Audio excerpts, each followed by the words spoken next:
Hiya folks, 3 months ago I took some old rusted bolts, I put them in my rock tumbler and I heated them up and dipped them in engine oil, and that's what I did to rust proof them.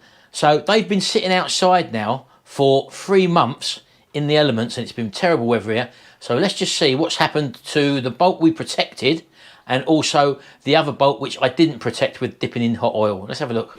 Right, so coming outside of my workshop, if I look on this shelf here, as you can probably see, I've got some old bolts there which I've literally left out into the elements. They've had rain on them and everything. So let's bring these inside. These are the ones which are protected and this one didn't. And let's have a closer look at them. Right, well, this is one of the ones which we dipped in oil. And whether or not you can see properly, I know it's a bit dusty at the moment. Let's try and clear some of that dust off of there. These were heated up till they were cherry red after going in the rock tumbler. And then obviously dipped in a hot oil solution, and 3 months outside in all weathers. They've had condensation on them and stuff like that, and zero temperatures of 0 degrees, and that's been fine.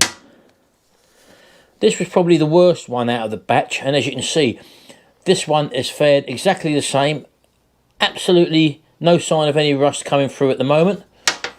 So I would call that a success, especially when we look at this one.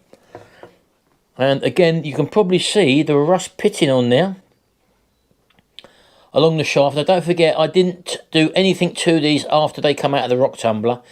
All the rust was removed via the rock tumbling process, and I also used a rust treatment called MC51 on these. I'll show you a little clip here. This is when they come out, and as you can probably see, they was actually spotlessly clean of rust. But in that 3 month period, sitting out in the open with no other form of protection, obviously the plating material on these has deteriorated. That's why they've rusted through again. These would have probably been either nickel plated or zinc plated originally from the factory, but that's only a very thin coating and that does tend to wear down. So definitely doing it with the hot oil as I've done here, it does protect it, because I had people doubting that that would actually do any protection or whatever. But as you can personally see, they've been sitting next to each other on that shelf outside for 3 months now, and the only one that's got rust back is the one that we didn't do the hot oil dipping on.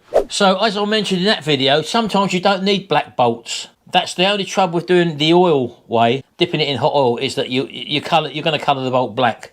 What you will find is when people clean a bolt up, they'll take it to a wire wheel and they'll buff it and buff it and buff it. It may look absolutely perfect when it comes off the wire wheel, but what they're actually doing there is stripping off the zinc or nickel plating. So you're just basically taking it back to bare metal, and you'll find, although it looks brand new at the start, it will rust in no time. But if you needed bolts that just needed protection, maybe on a chassis or some underside of a vehicle where they're not on show, for example, then this really does look like a good way of doing it. I'm glad to see, after leaving it outside, that this is actually spotless. There's not a mark on it. There's no rust on it whatsoever. So there you go, folks. Only a little quick fast blast one, this. And if you do want to see the video for the initial one I done when I cleaned these and the state they was in first of all, especially this bolt here, this one with a rounded head, that was in a terrible state. I'll leave that at the end of this video in the cards at the end so that you can actually see that. Anyway, just a quick fast blast one, this one, and I'll see you in the next video, and until then, bye for now.